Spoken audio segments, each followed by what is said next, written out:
ఉత్తరాఖండ్ లో కొనసాగుతున్న చార్ధామ్ యాత్రకు భక్తులు భారీగా తరలివస్తున్నారు. యాత్రకు వెళ్లే రూట్ లో భారీగా ట్రాఫిక్ జామ్ అవుతోంది.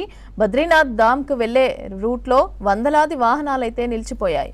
జోషిమత్ గోవింద్ ఘాట్ దగ్గర గంటల తరబడి రద్దీ కొనసాగుతోంది. దారి అత్యంత ఇరుకుగా ఉండటం వల్ల రాకపోకలకు తీవ్ర అంతరాయం కలుగుతోంది. ఇరుకు రోడ్లలో బద్రీనాథ్ ధామ్ కి వెళ్లేందుకు తీవ్ర ఇబ్బంది పడుతున్నారు భక్తులు.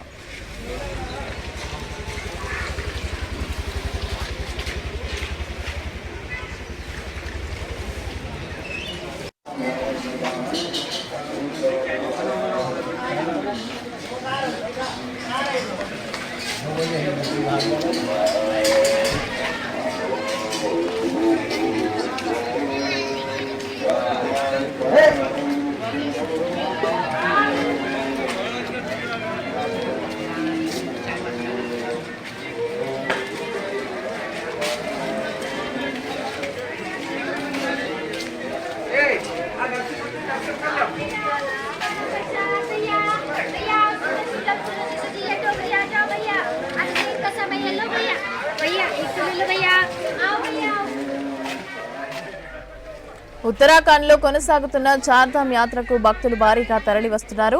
యాత్రకు వెళ్లే రూట్ లో భారీగా ట్రాఫిక్ జామ్ అవుతుంది. బద్రీనాథ్ ధామ్ కి వెళ్లే రూట్ లో వందలాది వాహనాలు నిలిచిపోయాయి. జోషిమత్ గోవింద్ ఘాట్ దగ్గర గంటల తరబడి రద్దీ కొనసాగుతుంది. దారి అత్యంత ఇరుకుగా ఉండటం వల్ల రాకపోకలకు తీవ్ర అంతరాయం కలుగుతోంది. ఇరుకు రోడ్లలో బద్రీనాథ్ ధామ్ కు వెళ్లేందుకు తీవ్ర ఇబ్బంది పడుతున్నారు భక్తులు.